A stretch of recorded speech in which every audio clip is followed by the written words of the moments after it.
everybody, what's happening? I'm Tommy, and you are on the Love Boat. Hey, Chris and Melinda, good to see you. Jane Aldrich, what's happening? Silver Surfer. You know something? I saw a Silver Surfer in this room a little while ago. Must have been in one of the bags because I saw a Silver Surfer. Tommy Bird, what's happening? Brock Bandy, good to see you. Jeremy Fowler, what's happening, brother? Speaking of Silver Surfers, told you, made the trip. Made the trip. Hey, Amy, good to have you here. Sandy Wandy. You know what, Sandy Wandy? You said some really kind things today that put a lump in my throat. I appreciate you. Brock Bandy, what's happening? Hello, Tony Suter. It's a pleasure to have you here always. Narcoleptic Chihuahua Productions. All right. Turning 50? What? What? Kevin Hawthorne, Lakeland, Florida, my friend. How are you? Hello, Relatable Reese.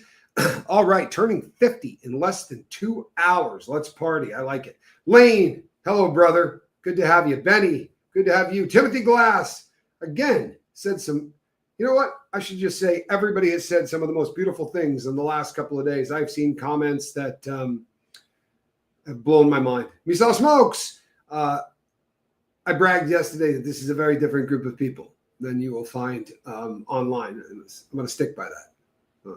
Proudly stand by that. Just Joan, how are you? Hey, the bee lady, there you are. I am enjoying myself. I promise you I am. Benny, good to see you. Hello, Roberta.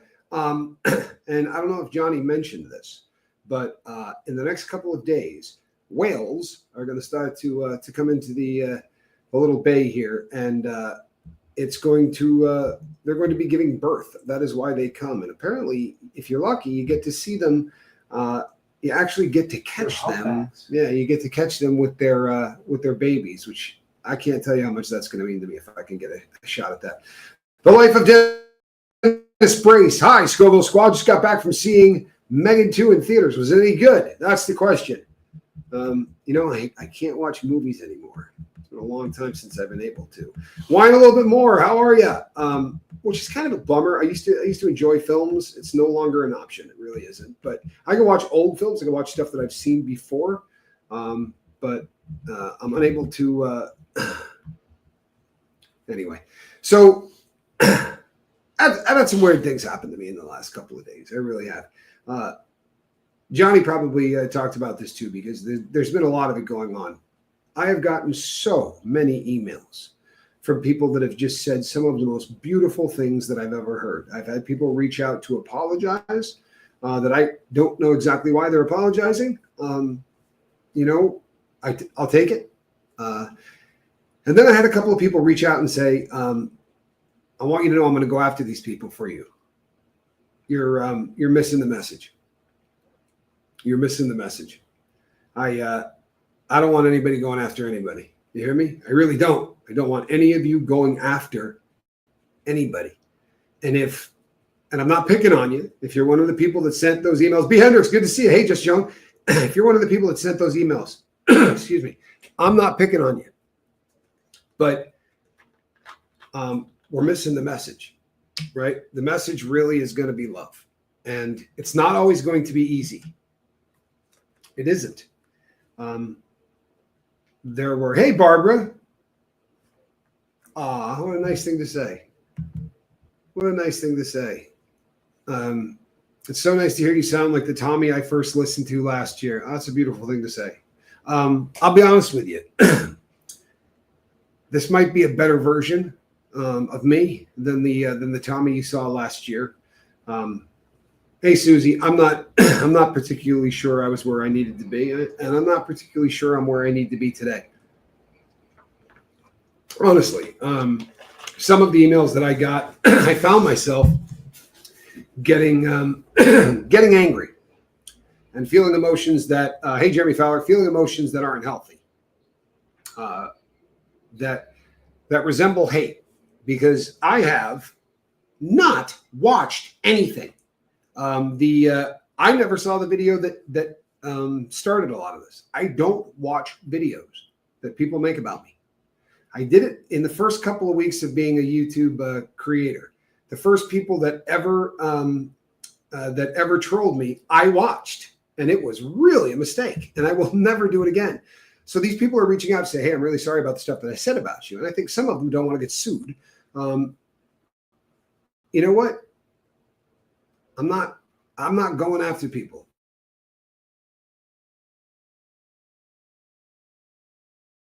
On now. Riley's human. Tommy, I once told you I wish we could build a time machine and go back to the love. I think it's happening in a different course. You know what? That's a hell of a super chat, Riley's human. It really is. I'd like to believe that's the truth. Monk, monk, monk, monk, monk, monk. I would like to believe that that's the truth, and I believe that's possible. I really do.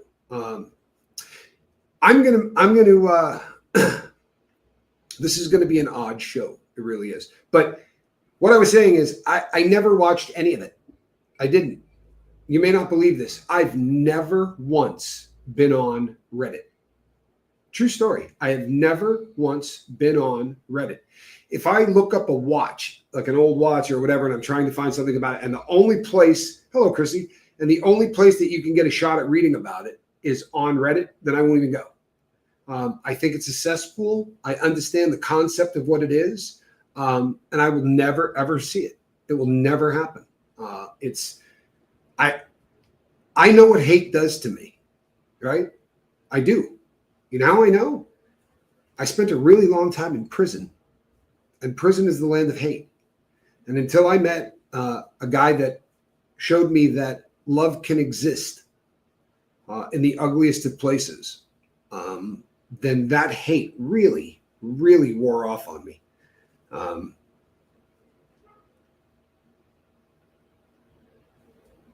And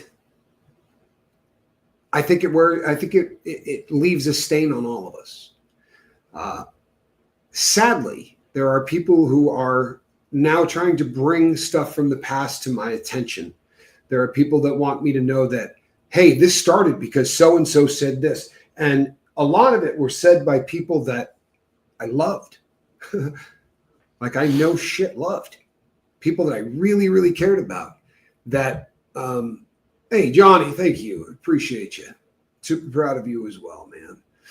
Ready to help Selena's. I hope we're ready to help the world. We're going to start here. But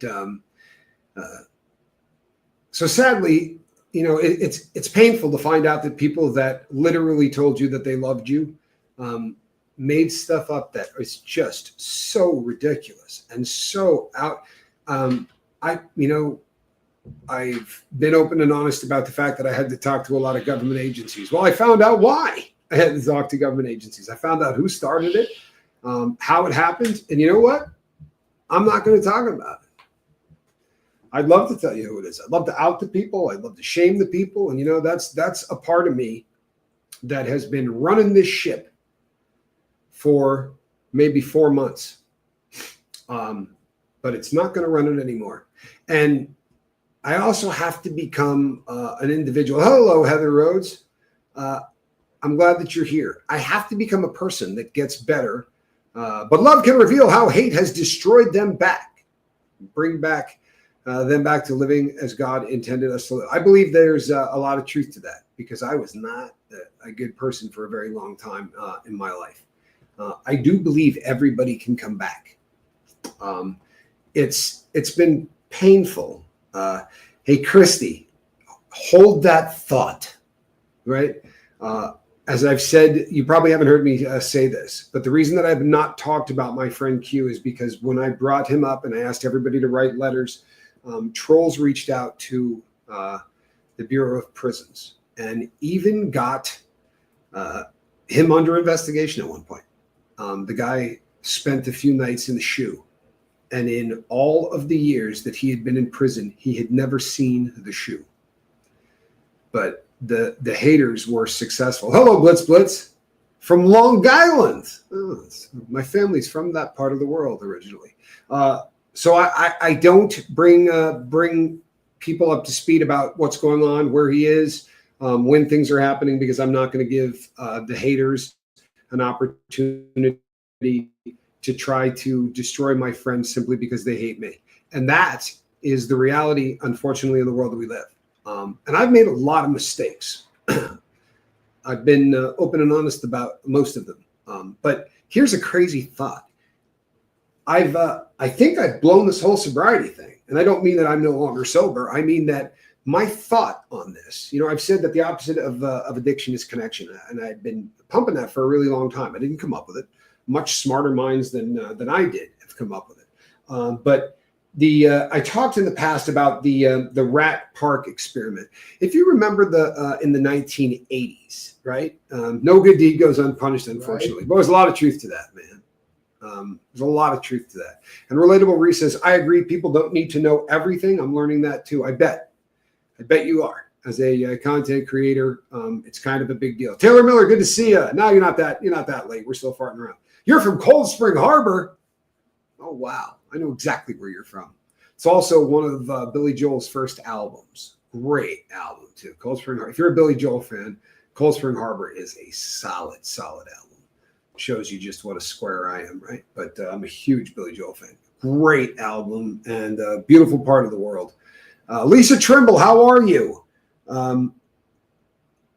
You'll be here for a bit. You have to finish on replay. Oh, yeah, you know what? We're just as good on replay, I promise. But I am honored to have you here live. I really am. Jules Mark Davis. Yeah, you made it. Glad that you're here. I have been talking about I've talked about the rat park experiment many times. In the 80s, if you're someone who grew up in the 80s, and a lot of us are, there was a lot of commercials that were really they were well intended, right? But they didn't really hit. Hello, Susie. Innocent Man was my first album at aged 8. Well, my first album at aged 6 was 52nd Street. My older sister's boyfriend wanted to get me away from them so that he could try to put the moves on her. So he gave me 52nd Street, and I took it to a little, if you guys remember the cassette recorders they were in mono. They weren't even stereo. You could actually record on them. Remember those? They were like big, square things. I went upstairs and started listening to it. Mittens 1970, good to see you. And I listened to it, and I was that was it. It was from that moment on, I was hooked. And yeah, I'm a fan. I'm a huge fan. I can't tell you how many times I've seen him in concert. I mean that literally. I don't know how many times, but I have seen him a lot. Downeaster Alexis is a beautiful song. Absolutely a beautiful song. So there was commercials like, this is your brain. This is your brain on drugs. And all it did was give us that did drugs chances to laugh and make T-shirts, like, this is your brain on drugs, with a side order of hash browns and toast. And there were all of these things that they started out with a great idea, but like it so often happens, they missed the mark and it wasn't particularly effective. Shih Tzu not.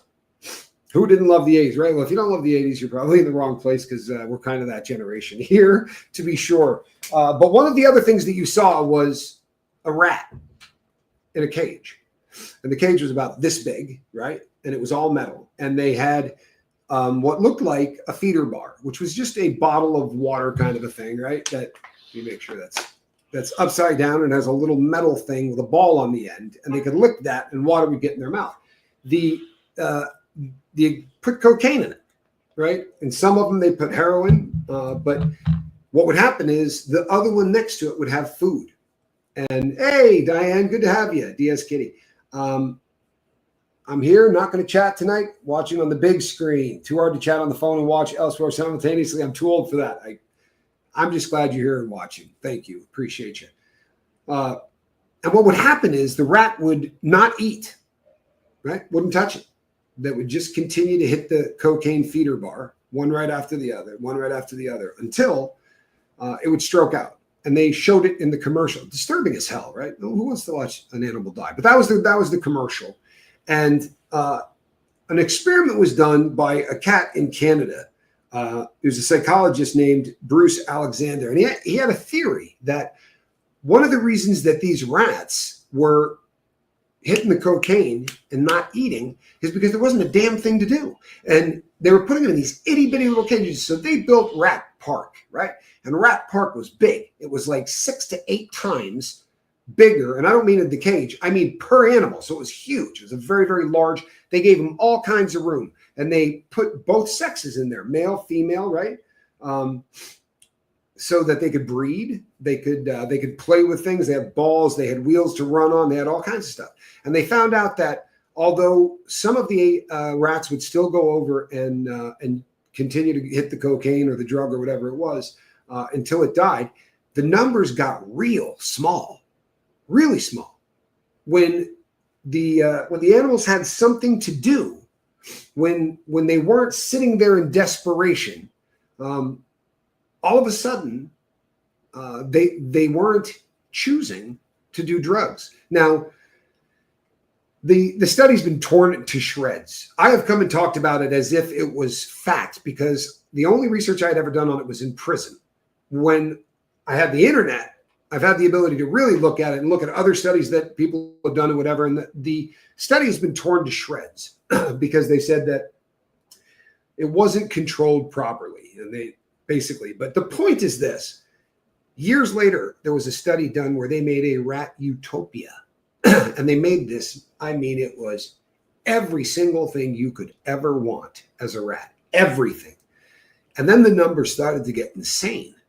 And about 4% of the rats would continue to do the dope until they died.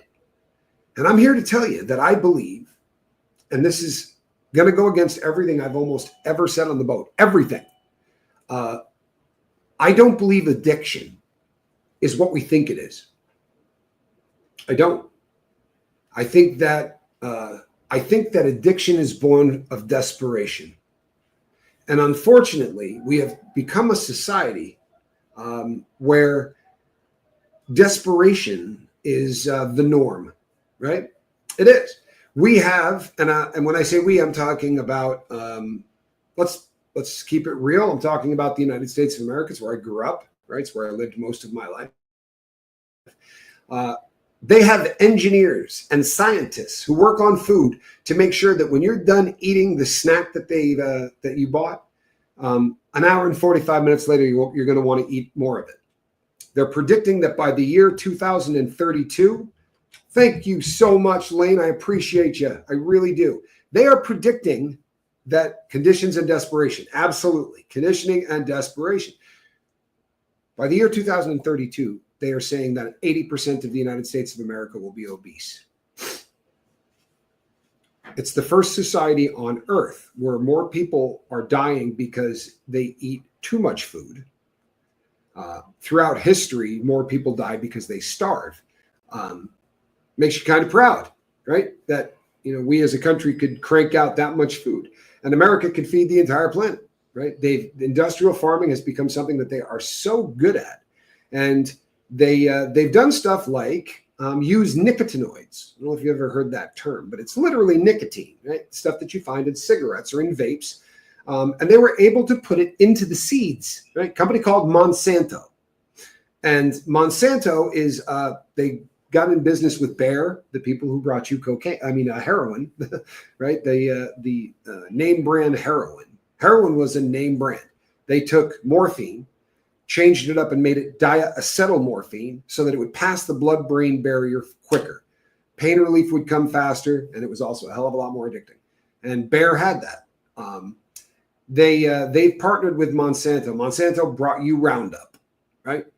But they made seeds that had the pesticide already in it. And no bugs will eat the corn, right? Nothing will touch it. Or whatever else. I use corn as an example because normally bugs dig corn, right? You got to really be careful because they will shred it. But if those seeds came from Monsanto, they will not touch it. They won't touch it. If animals won't eat it, right? If crickets and insects and things will not eat it, I'm wondering whether or not we ought to be. At one point in the United States, they passed a bill called the Monsanto Bill. How about that? You know what it said? You can't sue Monsanto. I'm sorry, what the actual hell? Yeah, you can't sue Monsanto. So people who believe that they got cancer from Roundup or whatever, they were hauling ass to Canada to sue from there. Why did the United States pass a law that we could not sue Monsanto?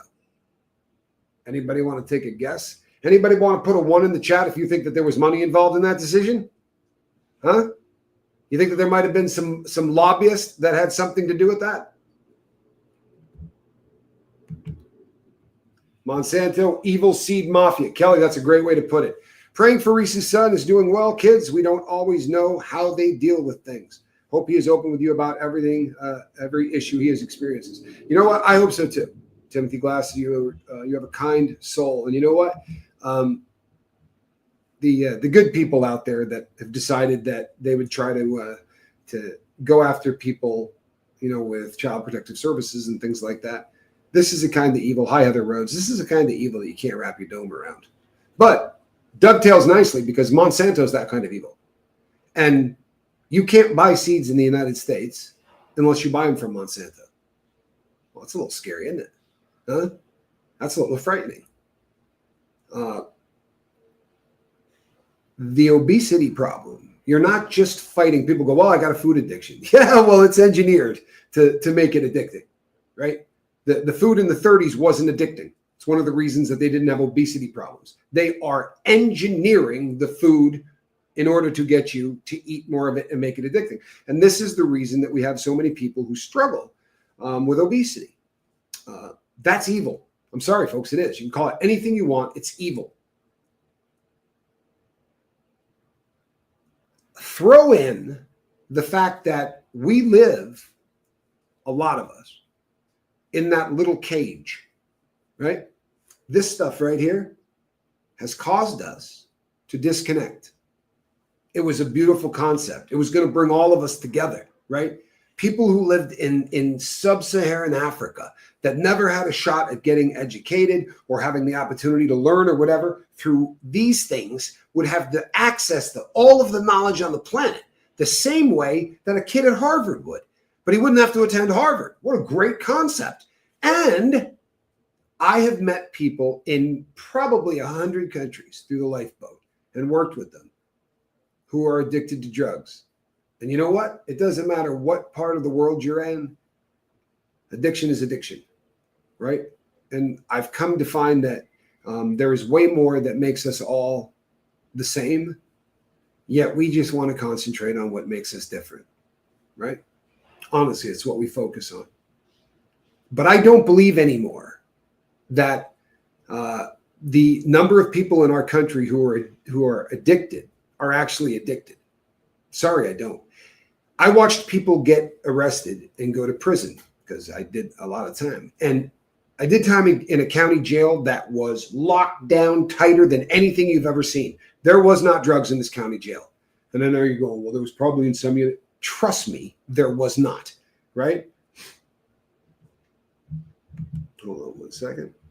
All of us in the same world, living through the same things. What does it cost us all to reconcile? Well, I have found recently that the only thing that it cost to reconcile with my ex was a little bit of humility and the ability for two people to reach out and talk to one another. And a healing process began that was a beautiful thing. Honest to God, there's no other way to put it. And we can heal, make no mistake. But we live in a world of despair. And a lot of it has to do with this internet thing.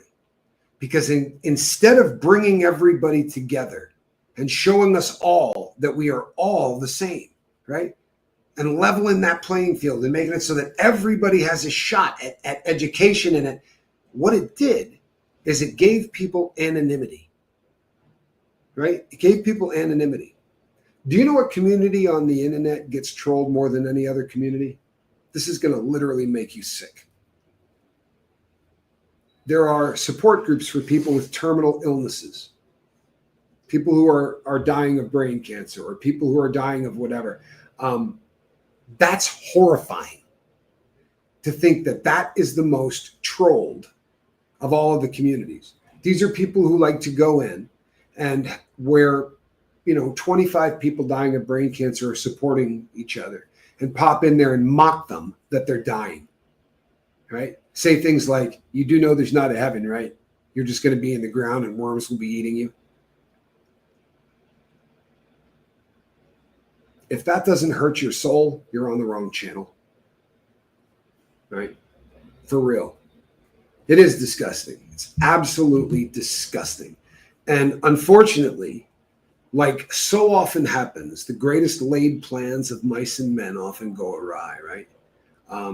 One of the things that love can win, absolutely, Riley's human. Love absolutely trumps hate 100 out of 100 times. Unfortunately, it's not quite as exciting, right? Watch the numbers in the chat today. You're going to watch them fly up by about 6 and then disappear. Go up by about 8 and disappear because they're hoping I'm hating on the people who hate on me. They're looking for a little drama, right? Hold on one second.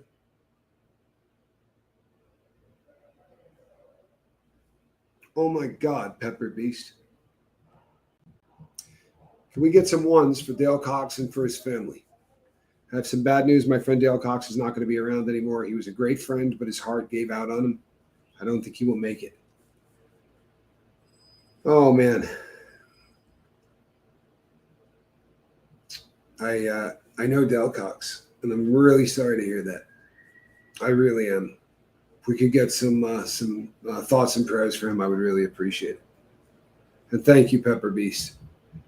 Man, I'm sorry to hear that. As much as it feels for a lot of us like we just got kicked in the stomach, there are thousands of people, literally thousands of people that I've blocked who would be saying something shitty right now if they had the opportunity. It's all right. I promise you we're going to overcome this. But I'm here today to tell you that I don't think I've had this drug thing right. I really don't. I've said that the opposite of addiction is connection. It's more than that. It really is. It's more than that. We have, as a society, started to hate our lives. And I know this because I talk to crap loads of you. And it is so rare for someone to come on and go, you know what? Everything is great. Really, everything is fantastic. However, I have a drug problem. Things are good at the office. I have a great relationship with my wife. I live in a home that I'm happy with, the community that I'm in. No. You know why people put needles in their arms? I sure as shit do, because I spent 30 years doing it. Because it takes away pain. It takes away pain. Now, if I were to take a cop, right? Straight-laced, never done anything wrong, kidnap him, get him in a room, tie him down, and shoot dope into his arm every day for 2 weeks. He would become addicted to drugs. No two ways about it. He would be addicted to heroin. You shoot smack for 14 days, I promise you, you're going to be addicted to it. Which means on the following day, if you don't have it, you are going to get sick in a very vicious way.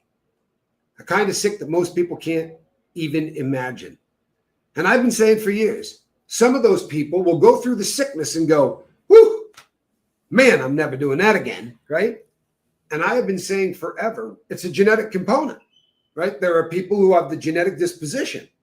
I'm not sure that's right. In fact, I'm starting to think it's absolute horseshit. Sorry. I don't think that's it. I think 4% will crash and burn. I think 4% have that. There's no chance I can stop because it is my problem. We see rock stars that have everything, right? We see actors that have everything. They have a Ferrari, they've got houses, they've got money, they've got women that adore them, they've got all of this stuff, and they hang themselves because they got everything that society says will make you happy, and they're not. And if everything, right, that is supposed to make you happy doesn't, what do? Well, you start trying to buy happiness. And the nice thing is, right, you can buy happiness by the gram, or you can buy it by the ounce, right? Liquid, powder, you can smoke it.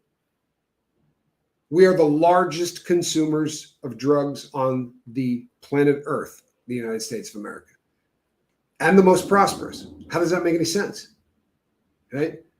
People at the poverty level in the United States of America have a car. On average, they have a car. People at the poverty level in the United States, on average, own 2 flat screen television sets in their house. Now, there are people that will call where we live today the third world. And there are places that you will see in parts of Ecuador where it looks like parts of India, right? They look almost like shanty towns. Those people must be miserable, correct? They must be. They don't have a Cadillac Escalade. They don't have a Rolex watch. They don't have flat screen television sets. They're not miserable.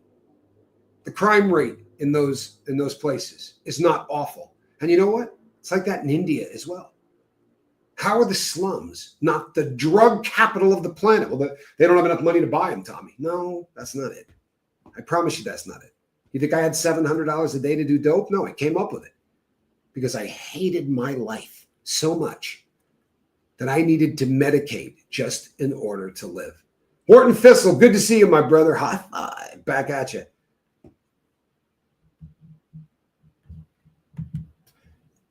Kellyanne says, I think drug use over time changes something in the brain like a switch. Well, I used to think the exact same thing. I really did. But I'm starting to believe, and I've got some evidence to back this up. I really do. Empirical crap, stuff I've seen myself. For instance, I am a heroin addict. I am. I'm the real deal. I am happier than a pig in mud. I'm in a place right now that, and I don't mean this, I mean I'm in a place in life where I'm happy. I really am. I'm happy with who I am. I'm happy with where I'm going. I'm happy with the people in my life. But the entire time I've been off smack, which by the way, tomorrow is my sobriety date, right? I will be celebrating the big decade. Wow. 10 years tomorrow. Wow. 10 years tomorrow. But if I were to fall off the wagon tomorrow, within 2 weeks, I'd be back to 7 grams a day, right? Wrong. Because the whole time I have been being a sober individual, right? A clean individual, a chemical-free individual, working on recovery, whatever you want to call it. During that entire time, right, my drug addiction has been in there pumping iron, sprinting, right? Working out, working the heavy bag, working the speed bag, waiting for the day that Tommy Scoville caves in, right? Like the guy that sends me the email every night at 12:06. Not a question of if, it's a question of when. You're going to be found dead with a needle in your arm. And you know what? They're right. If I ever got to that point where I said, you know what? Life is so good right now, I bet I could handle it. I am a junkie, right? But I'm here to tell you that a lot of the people who got addicted to substances because they hated their life. Now, I watched guys come into county jail and everybody got sober instantly because there was no chemicals there to use, right? Wrong. They all got chemical free. And about 4% of them go batshit crazy. I'm not kidding. They play with their feces, right? They literally, they'll call it JCAT, which is not a nice expression in prison if someone calls you a JCAT. And it came from the California system, category J. You stop showering is one of the first signs of category J. You begin to play with your feces. You start drawing on the wall with it or making little balls with it. Literally, how effed up is this? But it only happens to about 4%, which is about the same number of the rats that even in the best of situations would go over to that feeder bar. The rest of the people were chemical free. Doesn't mean they're sober, right? Recovery is a lifelong process. But I've watched people who were drug addicts, right, that I did dope with for really long periods of time. And they relapsed, right? And they spent 2 weeks doing dope and then they quit again. And over the course of that 2 weeks, their habit never got anywhere near where their habit was the first time. And this would blow my mind. And I think to myself, man, I'm weak. God, I'm weak. But science tells us that if you really are a drug addict, then your addiction will continue to grow whether you're using or not. But I knew these people were drug addicts. I watched them slam dope with me, right? I watched them steal to get the dope. They hated their lives. And when recovery started, and they started to build a beautiful life. They started to have a woman that they loved, which I promise you goes a long way.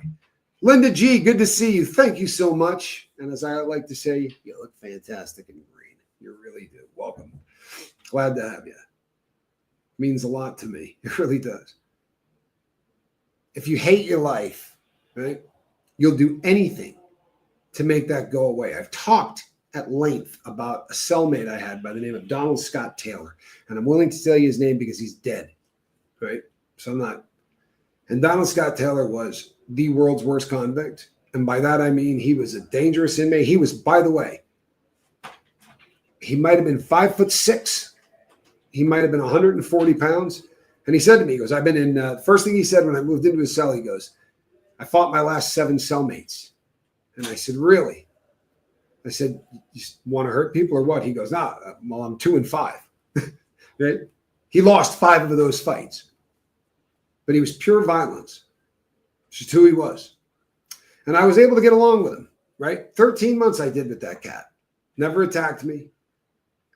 But I said, one day he says, what was your DOC? And I had never heard that, done in letters before. And I said, my DOC.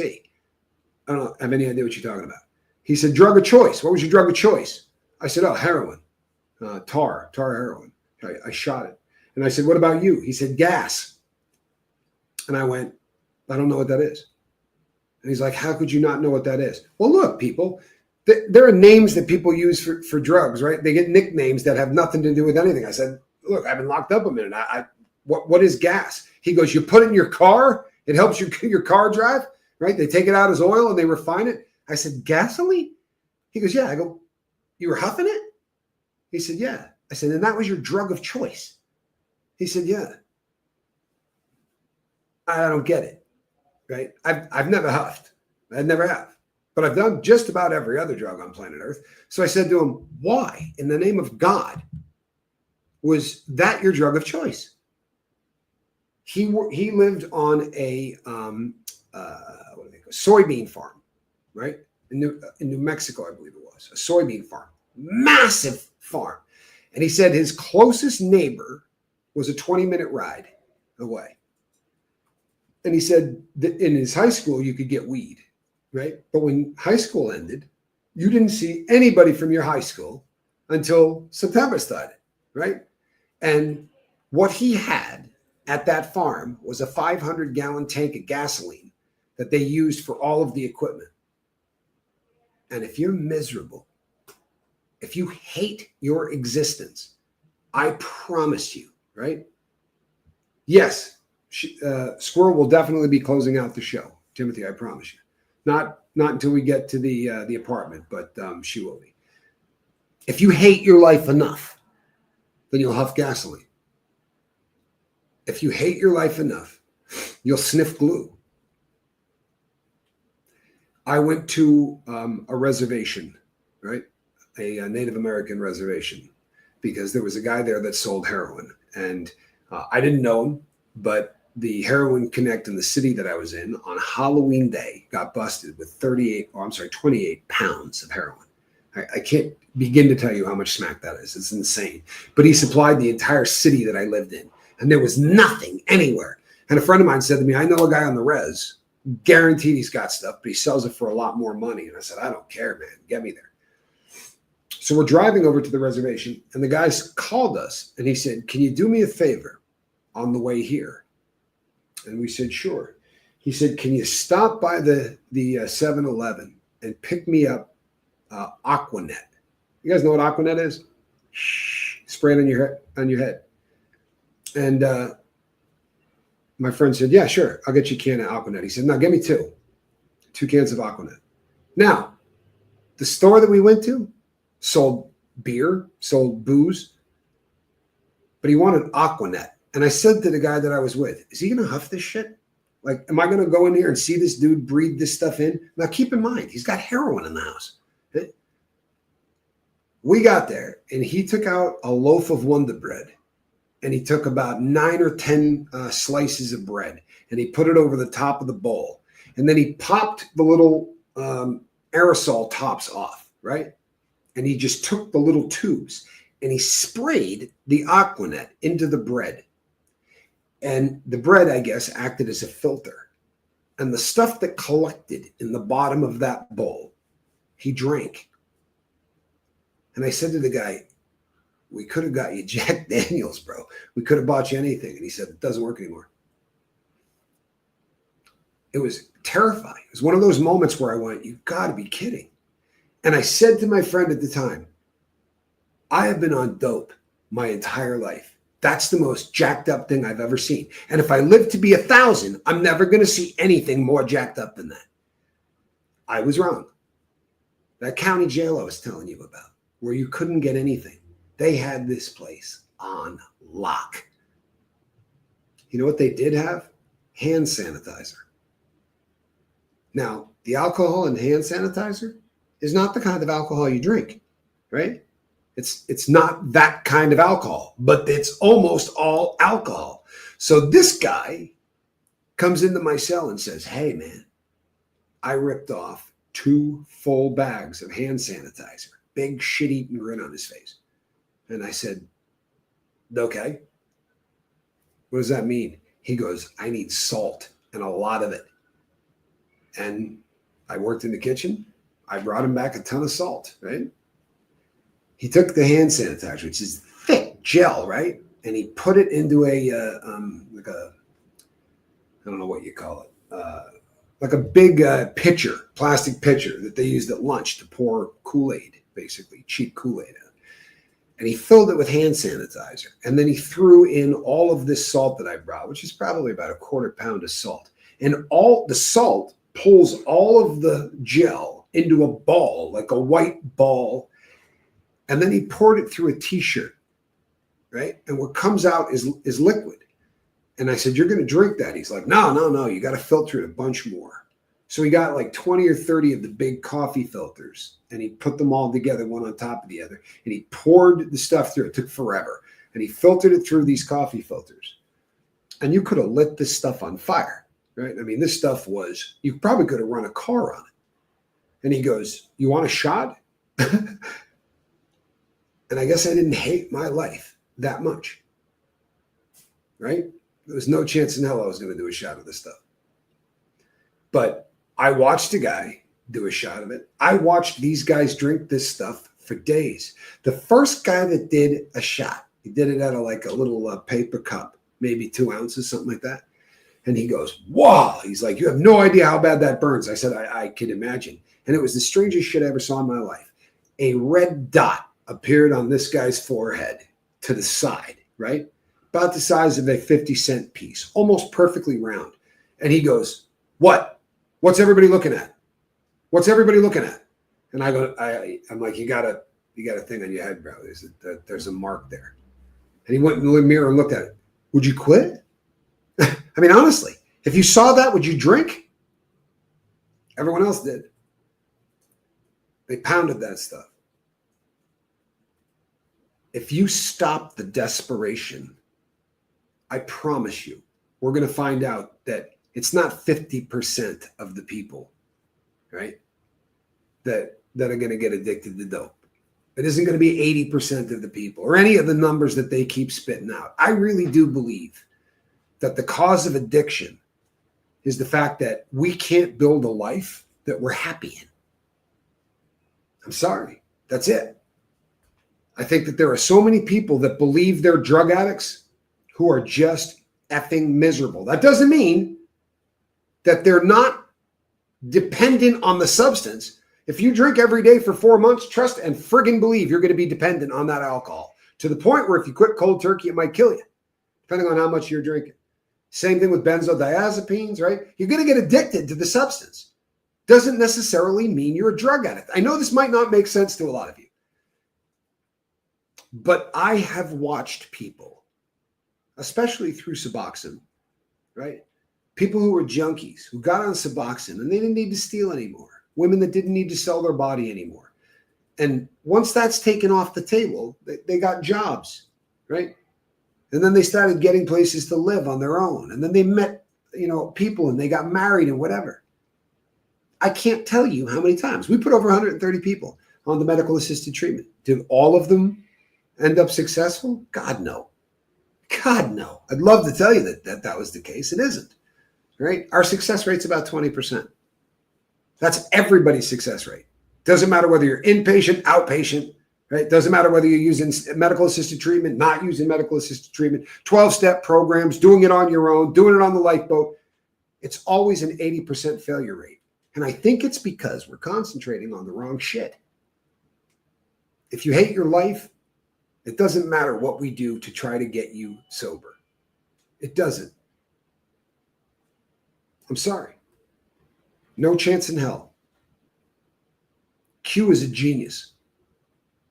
I mean that in every sense of the word. One of the smartest men I ever met in my life, literally, and completely self-educated, right? But when he got to prison, he had done nothing in school. There had been nothing. So he taught himself. And there are people who will reach out to me occasionally and say, you know what, you're such an intelligent guy or this or that. I promise you I'm not. But I've never met anybody as smart as Q. I really haven't, never. And when he said to me, you got to make your bed, right? Why do you always bust our balls about making the bed, Tommy, right? I'm in a hotel with 2 cats, right? We can't have people come in and do stuff for us because the cats will leave. But my bed's made in a hotel. Why? Because it's the only thing I could control that would make my life better in that early moment, right? Q said to me one of the things that was more logical than anything that anyone has ever said. He said, if you did it as a drug addict, stop. If you didn't do it as a drug addict, start. So I had never journaled, right? Ever. I'd been told to, right? I pretended to try a couple of times. I did daily affirmations. Felt like an idiot. But I did daily affirmations.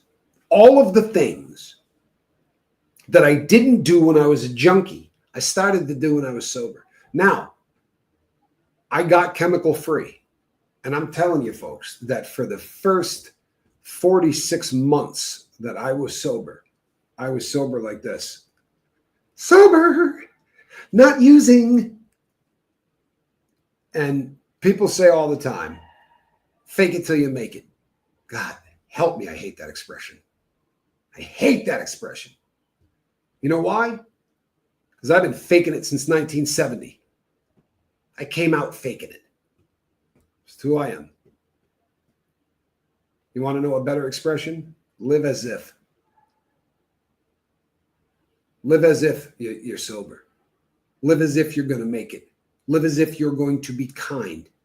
But making that bed every morning was the first goal of the day, which meant that before any other ass in that prison had woke up, I had set a goal and I had accomplished it. And in the 46 years I had been on the planet, I didn't do that. I don't just mean making the bed. I mean, I didn't set goals, right? Never even thought about setting goals. Stupid, right? How in God's name are you going to be successful if you don't have a goal? But if I ask the average person that I'm working with, hey, what's your goal? They'll say, well, I'd like to get sober. Well, no shit, right? You wouldn't be here if you didn't want to get sober. No, what's your goal? And it's sad, the answers I get, right? They tell you name brands of cars that they'd like to have. You're not going to find happiness in a car made in Italy. I promise. You're not going to get happy in a car made in Germany. They might be great to drive. And you know what? And if you have a great life and you're already happy and you want to own one of those, knock yourself the hell out. But don't believe it's going to bring you happiness. Happiness is a decision. It really is. And it's hard. It's hard. I called my best friend tonight. I won't tell you who that is because God forbid you'd go right after that person, right? The trolls would go nuts. But I called my best friend and I said to them, I'm in a bad place. And it sucks because I really want to be the Tommy that God wants me to be. But I'm finding myself hating. And my best friend said, why? And I said, because I'm finding things out now. I know why the feds were going after me. I know who did it. I know who started it. And it was somebody that literally told me that they loved me 2,000 times, 3,000 times. They told me that they were a believer in God. They told me that they prayed every day. And they made up a lie that is so unbelievable and so easily disproven that it made absolutely no sense. None. And I found myself being the old Tommy or the old Brett, whatever you want to call it, because I was probably acting a lot more like my old self than Tommy Scoville. And by that, I mean, I said, boy, would I like to snap all 10 of his fingers back and listen to them snap. And if that makes you sick, I apologize, but I'm not kidding. It's my thought. I'd like to break every one of this dude's fingers. And my friend and I spoke for a long period of time. And when the call was over, I was praying for that person. I really was. Because to go from the person that I knew to the person who could lie to a federal agent and tell them that I'm smuggling drugs up my anus going across the Mexican border. People, do you have any idea how easy it is to disprove this? You can't go into Mexico without a passport anymore. It's been decades since you could enter Mexico without a passport. And every time you do, they scan the passport. So these idiots said every week he goes to Mexico and he gets the date rape drug and he brings it back and blah, blah, blah. And the agent that called me said, it appears as if you've gone twice, right, in the last 2 years. I said, don't want to bum anybody out here, but I'm getting a little old. I said, I did buy a medication there and I declared it at the border. He goes, yeah, I know it was what you bought. And I'm not going to tell you what it is, but I'll bet you could guess because I'm an old guy. Well, no, one of the 2 times I went with Johnny Scoville and he got it inhalers, but I didn't declare those. He did. I bought the little blue pill, people. I bought the little blue pill. You guys know what that is, right? Sildenafil, right? I bought a pill to help give you a little lead in your pencil. Again, embarrassing. But you know something, people? I'm done being embarrassed. I mean, I'm done not caring about it. Because the other option is I've got to cover something up. And you know what I've learned recently? That if you withhold, people go, boom, dude's a liar. And in the old days, someone would go, dude's a liar. I'm not going to talk to this guy anymore, ever. Now they go, dude's a liar. Let's see if we can make sure he gets fired. His best friend stays in prison. His family gets harassed. His car gets vandalized. My sin, for real, has been that I have a channel that tries to help people get sober. And it got pretty successful. And by that, I don't mean that I have a silver play button, right? And that I'm pulling down 10 grand a month. No, what I meant is people came here and said, if it wasn't for this channel, I wouldn't be sober. And that made people hate me. Can you imagine? They're the rat. You understand? They're the rat that hates their life so much that maybe they drink a little hairspray. Right? Every action we do on this planet as a human being, we do for a reason. And that reason is it brings us something. These people hating me delivers something to them. They're not doing it for giggles. They're doing it because it keeps them from realizing how shitty their life is. I'm not being disrespectful. And I don't mean assets, and I don't mean what kind of cars they drive. I mean they're miserable human beings. And sadly, right? Sadly, they can't realize that this is a cycle that can be broken. And it starts so damn easy. For real. Make your bed. Brush your teeth every morning. I've talked about it before. Do you know how a heroin addict goes to sleep? Huh? He nods out. Might be on the couch, might be in bed, right? But he nods out. He gets to the point where the dope is strong enough and he nods out, right? There were times where I probably wore the same jeans and the same shirt for 3 weeks. It's pretty disgusting. I mean, there was a shower in the house, but that wasn't delivering me anything, right? That shower, being clean wasn't getting me any closer to happiness. But heroin wasn't either. Heroin doesn't make you happy. It makes you forget you're miserable. Alcohol doesn't make you happy. It makes you forget you're miserable. And we're such a cool world, right? We're such a fantastic world. I had a roommate when I was 17 or 18. One of the first places I ever rented. My brother lived there with me. Hobbs Road. You remember that apartment? Chris? Yeah. Chico, we called him. 1502. Yeah, 1502 Hobbs Road. But Chico was an alcoholic. And he was or he was an abusive drinker. I don't know, because I don't know where he is today. But he was certainly dependent on alcohol at the time. And the amazing thing was this. We were jerks. We were kids. But a Budweiser commercial would come on, right? And they would start doing the commercials. And Johnny would go, "Oh, man, does that look good? Tell me that thing doesn't look good. Look at how the ice is falling off the bottle." And Johnny give me a wink. I know this is not, it's hindsight. We were kids and it's so uncool. But I'd realize what he was doing and I'd go, "Oh, man, you're right. Oh, God, there's something about a cold beer," right? And before that commercial was over, Chico would be in his car on the way to the store to go buy beer because he hated his life. He did. He hated his life. And it was the same routine every single time. He'd buy a case and he'd drink about 16 of them. And then he would call the girl who broke his heart, who lived in Massachusetts.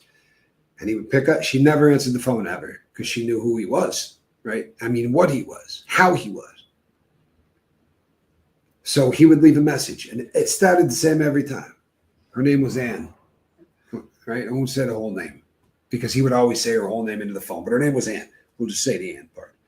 And he would say, "Ann, it's Chico.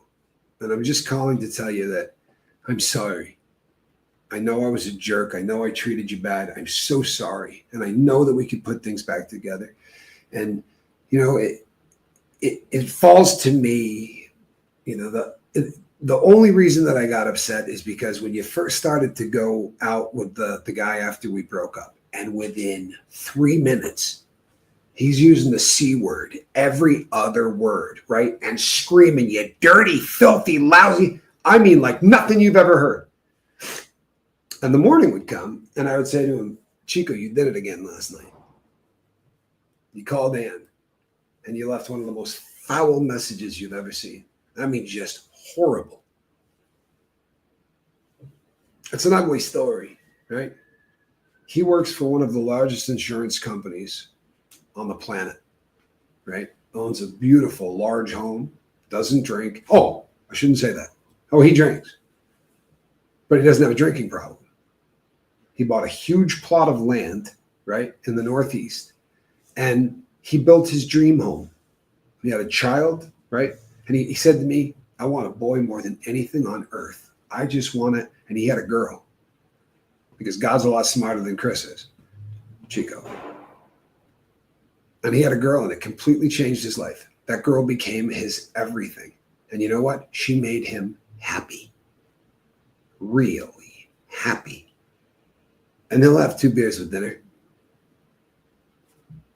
How can that be? The dude was an alcoholic. There's no way. I know he was an alcoholic.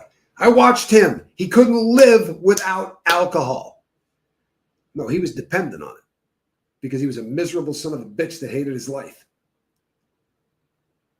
The experiment, right, of that rat utopia. I'm not saying that you need to get yourself a nicer house. I'm not saying you need to surround yourself with toys. I'm saying you have to choose to remove the things in your life that make you miserable. And sometimes you can't. You get a diagnosis. You find out that the person you love on earth has cancer. It's going to be a really difficult thing to get through. You're going to be miserable. You can still get up every morning and make your bed, right? Dialectic behavioral training. Kristen Melinda probably went, "Oh, I know what he's talking about."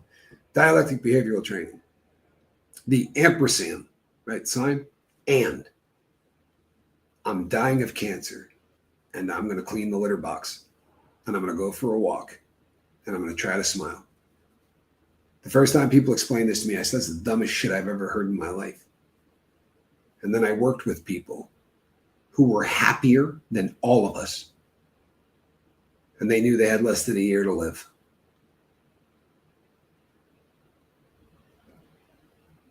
We allow ourselves to be miserable because we hang out with people who cause misery. We allow ourselves to be miserable because we don't take the necessary steps to be happy. If you're not putting a pen to paper or a pencil to paper 365 days a year, I'm here to tell you, you're not going to be a happy person. If that sounds stupid, it's because you've never tried it. Journaling is absolutely amazing. It's therapy you don't have to pay for. Changed my life. And I'm not going to lie to anybody here. I promise you about anything. If you didn't watch last night's show, I will tell you the good, the bad, and the mother-loving ugly. In the last 4 or 5 months, there were 5 and 6 day periods of time I didn't journal. That has not happened to me in the last 10 years. And I want to tell you something, folks. I don't know how close I was to putting a needle in my arm, but I bet it was pretty effing close. I started to act like the person people were trying to make me out to be. Right? I was going to allow people to cancel me. I got news for you. People who get canceled because they give up. For real, they give up. Nobody can cancel you. You can't cancel a human being. You can't.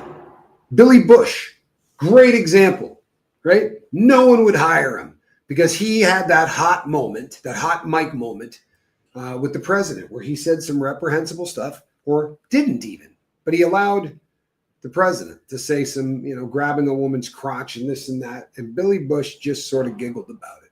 And you know what? If you're a dude and a powerful guy is standing there, then he didn't know his mic was on. What is he going to say to the guy? Hey, knock that off.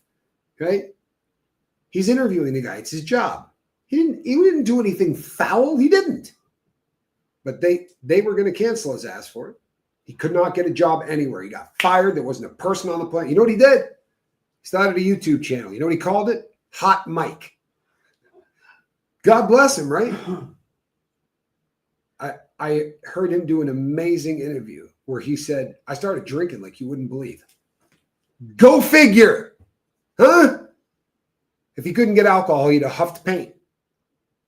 He had done whatever he had to do to make the pain stop. I got close.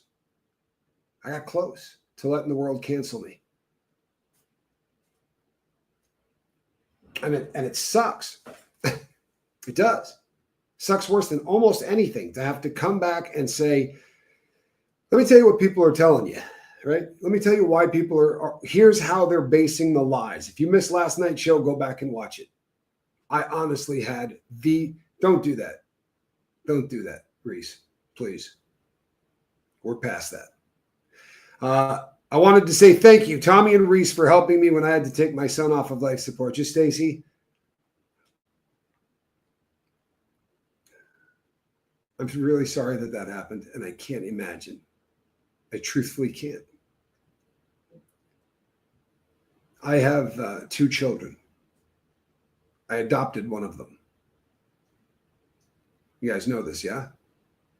One of my children is mine by birth, and one of my children I adopted because I married his mother, but she was pregnant when I married her. And I raised that child from birth. And people say, which one is it?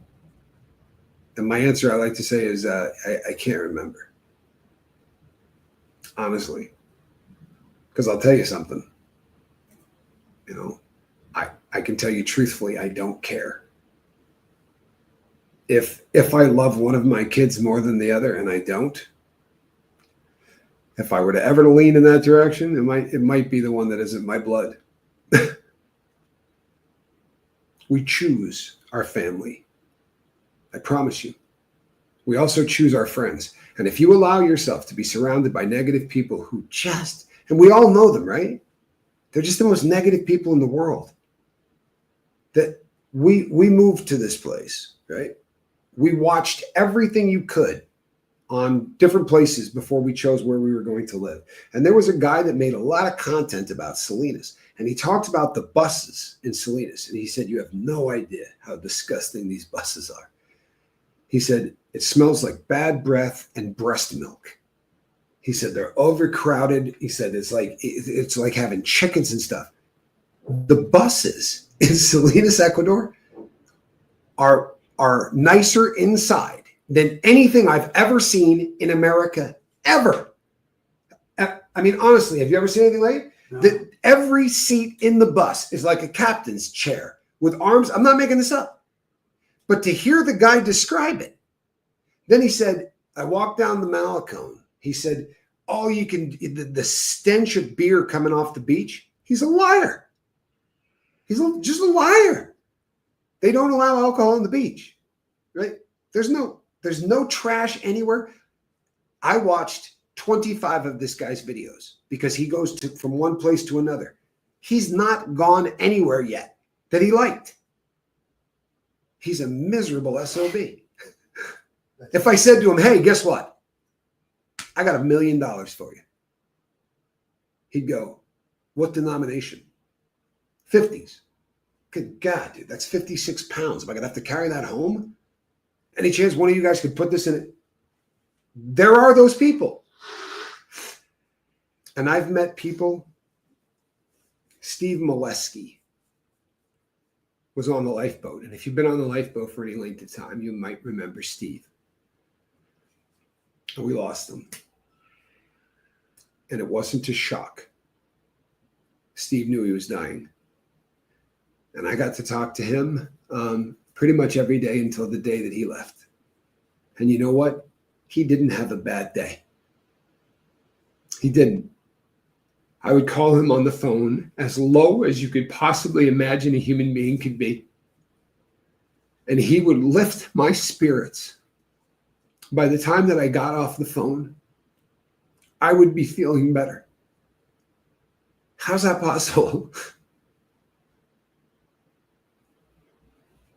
If there are people in your life who are negative, get rid of them. Get rid of them. You don't have to be a dick. You don't have to tell them what an asshole he is. Just don't deal with them. And you know what? I'll take that a step further. If you didn't get the family that you should have, then pick your own. Do it. You might make some mistakes. I used to say this all the time on the lifeboat, and I'd say, I got a brother, right? From birth. And I have another one that I picked. That brother that I picked, he was the one that started the entire process of trying to get the federal government to arrest me for human trafficking. Yeah. This man told lies that, I mean, wholesale, made up. My ex-girlfriend happened to be standing next to me the last time this person talked to me. And he wept and apologized and said, I'm so sorry. You were the best friend I ever had. I'm so sorry this thing went south.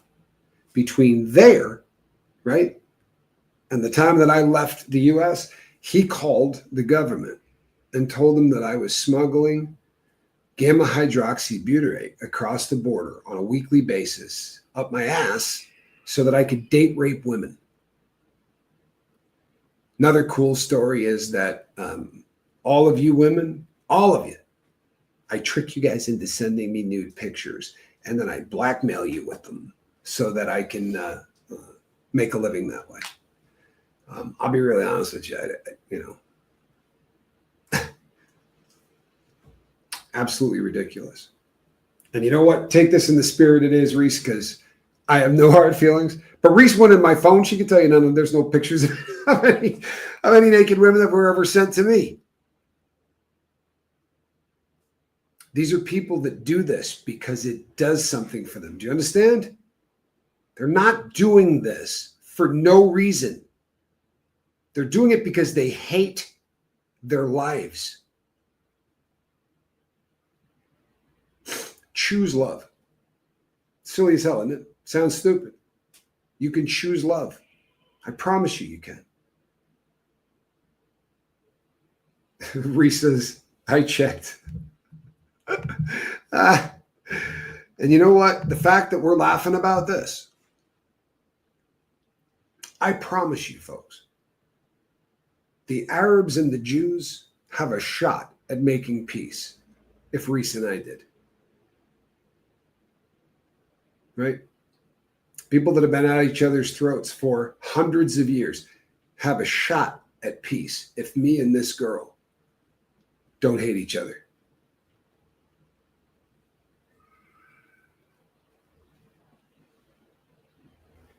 The world may not be a beautiful place.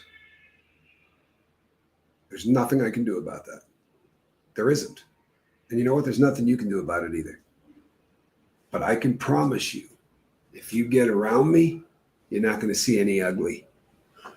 I'm not going to allow it. I'm not. I will just remove you from my life. I'll do it nicely, but I will remove you from my life. There will not be any more negativity. You know why? Because hate's worse than cancer. Trust me, I've seen a shitload of both. And hate is worse than cancer. It's the most destructive of anything out there. Robert Frost, incredible poet. I don't know if you guys are into poetry. Most people are not. But he wrote a really short poem called Fire and Ice. And the poem goes, some people believe the world will end in fire, some in ice. With what I've tasted of desire, I hold with those who favor fire. But if it had to perish twice, I think I know enough of hate to say that for destruction, ice is great and would suffice. If this world gets destroyed, it will be destroyed by hate. If this world gets saved, it will be saved by love. I cannot promise you that I can save the world or that you can. But I can promise you I'm not going to stop trying until I take my last freaking breath. And all of the scumbags on planet Earth that want to throw crap at me, I'm going to pray for on a daily basis. You have my word. Isn't going to be any more of this back and forth. And I've never done the tit for tat thing. But I promise you, we're seeing other channels that are acting more kind. There are people reaching out and saying to me, you know what? I believe that this can happen. I believe that this can happen. A little belief goes a long freaking way, folks. I mean to tell you, a little belief goes a long way.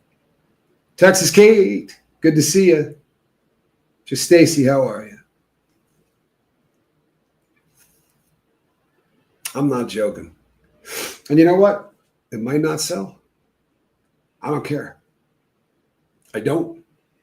Let me explain this AI thing one more time. There's never going to be a fake Tommy Scoville. That's not what it means when we say we sold to AI.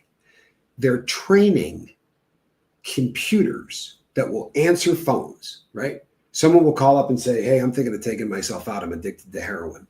And everything that I've done here, all of the stuff that I've talked about is going to help train that computer. It won't sound like me. It won't look like me. We sign contracts for all that. There's none of that. But my particular brand of discussing sobriety is a little bit different than 12 steps. And to be honest, there's a lot of people that hate 12 steps. That's the government's fault. It's not the problem of the 12-step program. It's that courts order people into it that don't want to be there. And I've gone over this before. But when they reached out and said, you know, we'll offer you this much money for the stuff that you've already did, I thought it was a joke. I swear to God I did. I said, yeah, write me a check. Sounds great. Right? Sounds great.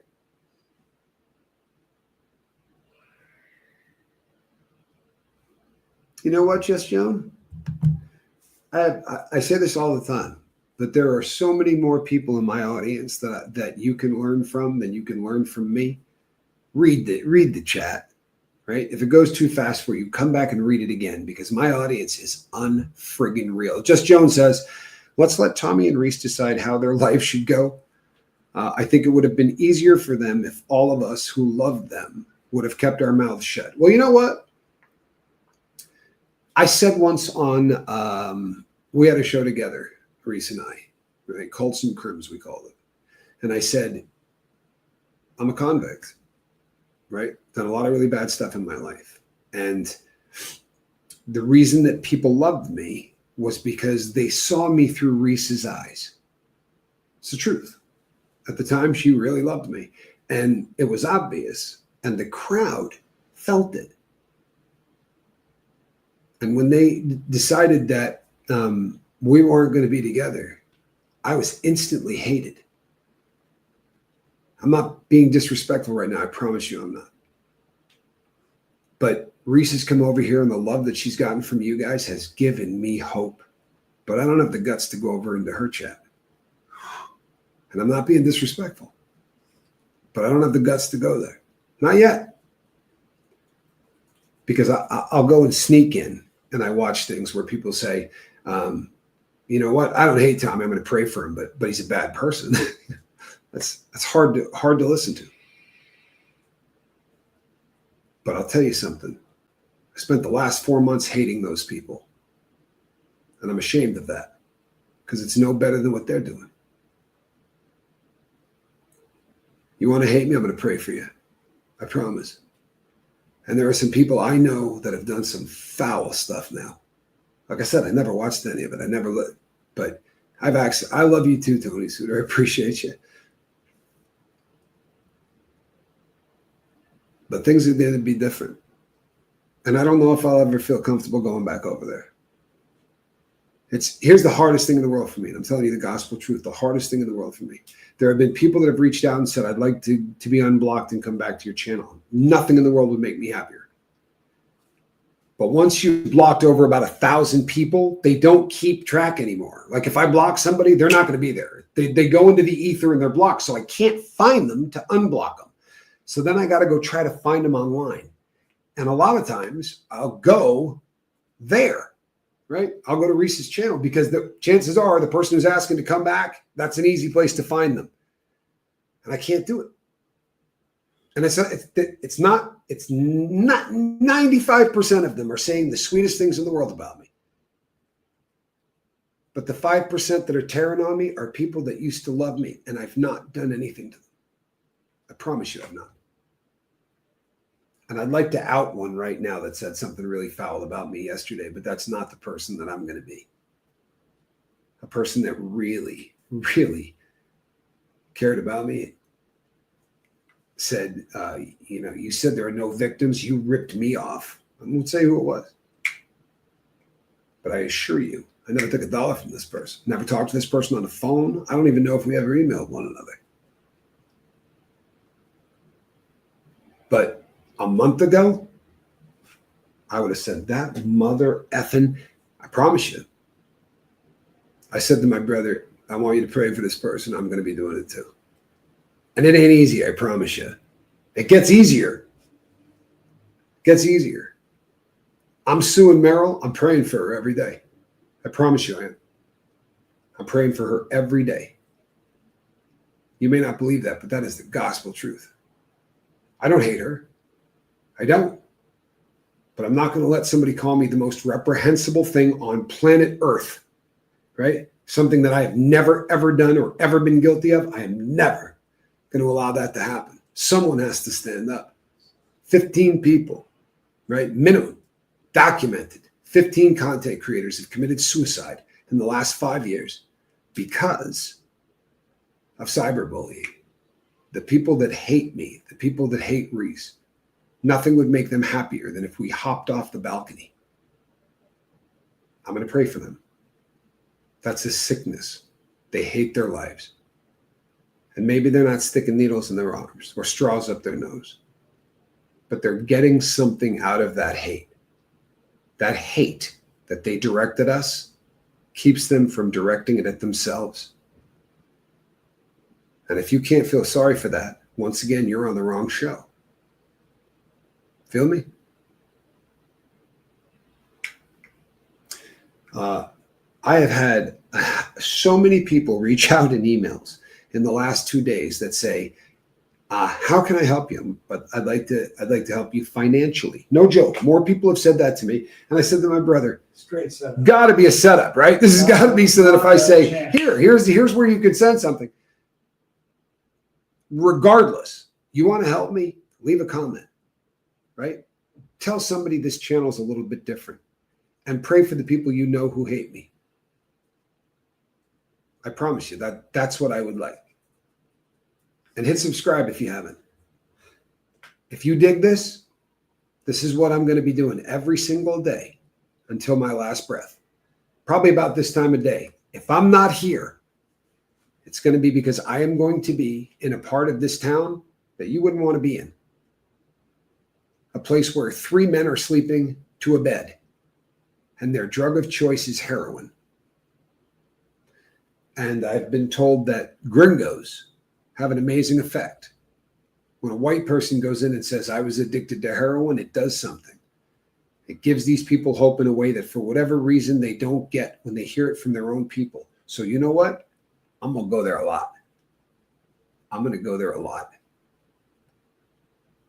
I don't look like them, right? I didn't grow up in their culture. But I don't look anything like the man that saved my life. And he's the best man I've ever met. And you can pray for him. I won't tell you. Just pray for him. Q could use your prayers. And you can pray very specifically that the right thing is done for him. The right thing. This is a long shot, folks. It was always a long shot. It's always been a long shot. But we got him a date with a judge. Statistically, he doesn't have a good chance. He doesn't. Most judges just immediately shit them down, right? Amazingly, Sammy Sue, a bunch of these people are English speakers. As it turns out, heroin addicts come to places where heroin is $5 a gram because they think that they'll be able to somehow survive, right? I mean, if it's that cheap, shouldn't be a problem, right? Doesn't matter how cheap heroin is, I promise you. If they give it to you, it would still kill you. It'll still enslave you. You won't do anything else except heroin. You do a shot of heroin, you're a new man. That new man needs a shot of heroin, right? I used to say that because I thought it sounded funny. It's not. There will be translators there for the locals who don't speak the language. But apparently a lot of the men that I'm going to be talking to are European, some even American, but most of them they say are gringos. And our real teams are translators. Tommy, are you taking your brother with you to the places to the minister? Absolutely. Absolutely. My brother's a recovering addict. There's not a chance in hell I wouldn't take him. When I'm done with my testimonial, my story, he's going to get up and tell his. Almost as ugly. Yeah. And you know what? If we save one of them, then I'm going to leave the earth a better place than I found it. And I hate to sound arrogant, but I'm going to save a shitload more than one. You know why? Because I'm not going to stop. And because I'm not that miserable rat in the cage that feels the need to hate people. I was. But I'm never going to go in that cage again. Because it didn't take a miracle. It didn't. It took a choice. It took a choice. And the choice was as simple as making a phone call and saying, you know what? I don't like living like this. I don't. My life sucks because of hate. It's absolutely amazing to have a conversation with a person when the two of you literally would like to tear each other's throats out. And when the conversation is over, you've been crying for 20 minutes. Neither of us could say sorry enough.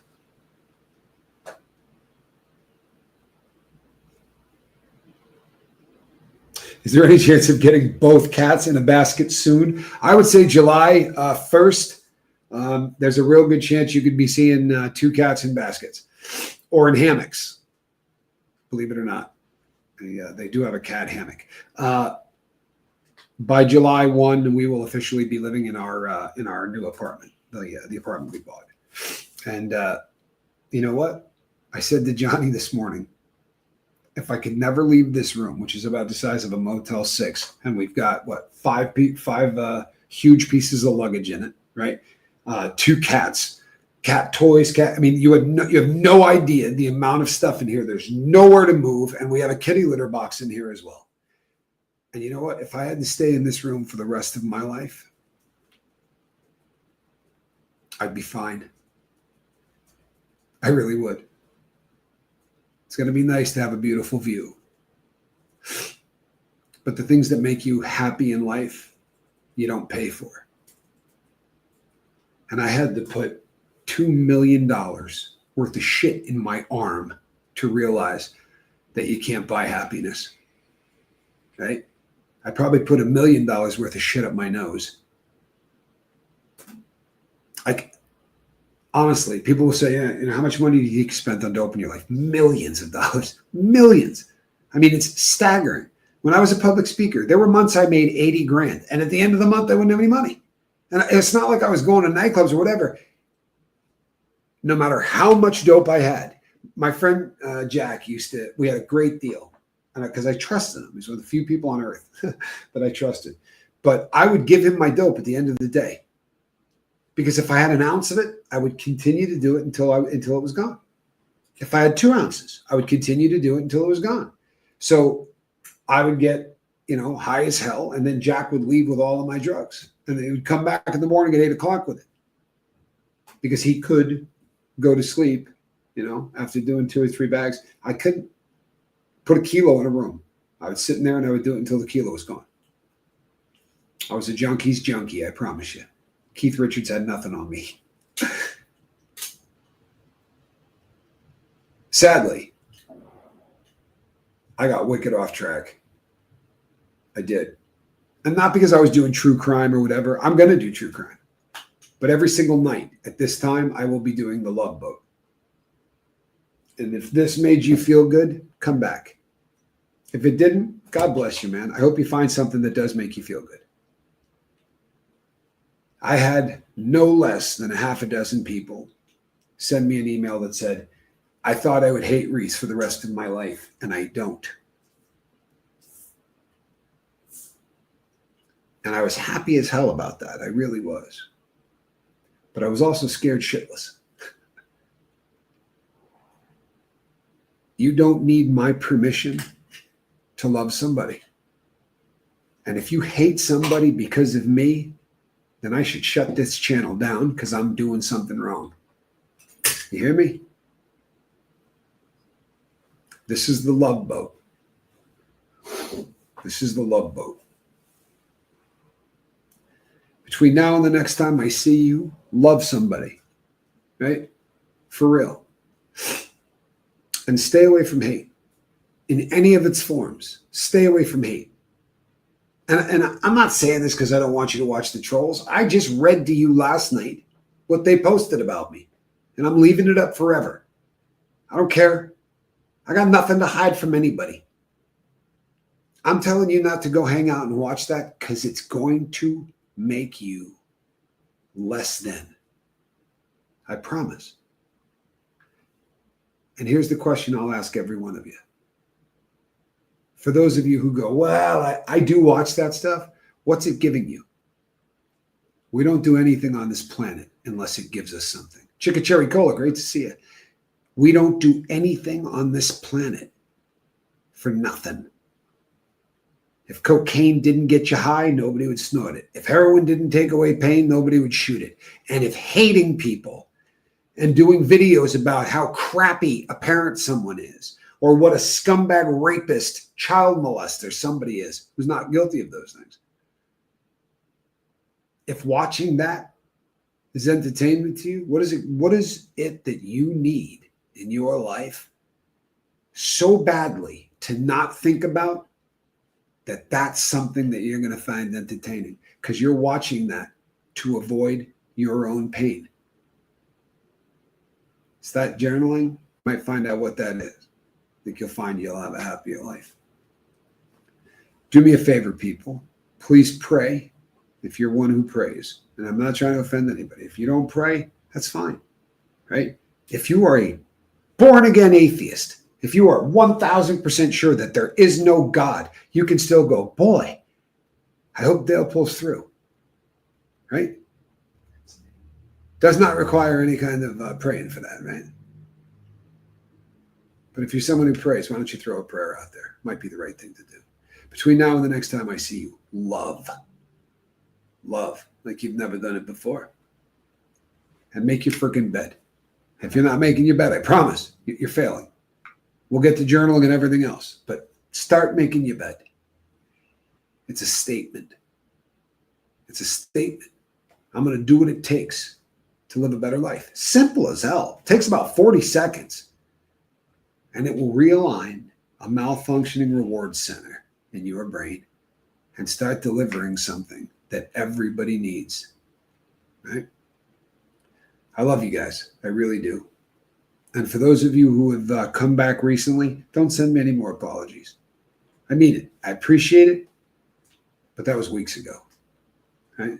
We're partying now. I am Tommy Scoville. This is the Love Boat.